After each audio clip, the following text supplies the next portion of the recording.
কৃষ্ণ বন্ধুরা, অবশ্যই আজ তোমরা কমেন্টে হর হর মহাদেব বা ওম নমঃ শিবায় লিখবে যদি সত্যি মহাদেবের ভক্ত হও। কারণ তোমরা তো নিশ্চয়ই জানো 15ই ফেব্রুয়ারি রবিবার শিব চতুর্দশী তিথিতে পালিত হবে মহাশিবরাত্রি।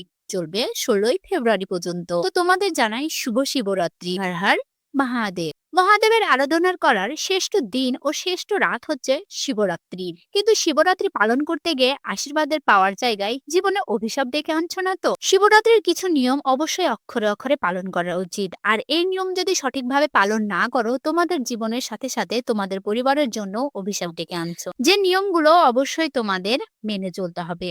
যদি নিয়মগুলো না মানো, মহাদেব তোমাদের জীবনেও তাণ্ডব নিয়ে আসবে। অবশ্যই তোমরা চাও না তোমাদের সংসারে বা তোমাদের জীবনে মহাদেব তাণ্ডব নিয়ে আসুক। তাহলে এই নিয়মগুলো অবশ্যই মেনে চলো। প্রথমে বলি, শিবরাত্রির শুভ সময় হচ্ছে নিশীথকাল। নিশীথকালেই পুজো করা উচিত। যদি সম্ভব হয় বা যদি পারো, অবশ্যই নির্জলা উপবাস করবে। অবশ্যই 4 প্রহর পুজো করতে হবে এবং শিবের মাথায় জল দুধ অর্পণ করতে হবে। আর পরিষ্কার পরিচ্ছন্ন তো তোমরা থাকবেই। তার পাশাপাশি তোমরা মন থেকে রাগ, ক্রোধ, লোভ, লালসা, কামনা এগুলো বিসর্জন দেবে। মহাদেবের প্রিয় ফুল অর্পণ করবে।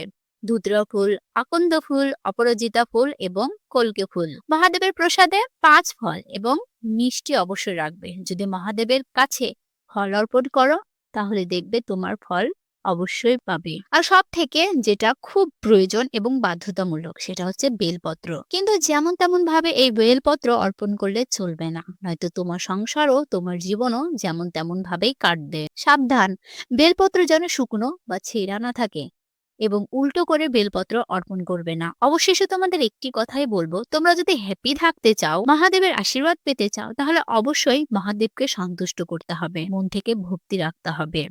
যদি তোমরা মহাদেবকে সন্তুষ্ট করো, মন থেকে ভক্তি রাখো, তাহলে মহাদেবও তোমাদের মন থেকে আশীর্বাদ করবে। তো তোমাদের শিবরাত্রি খুব ভালো কাটুক, এই শুভকামনায় রইল।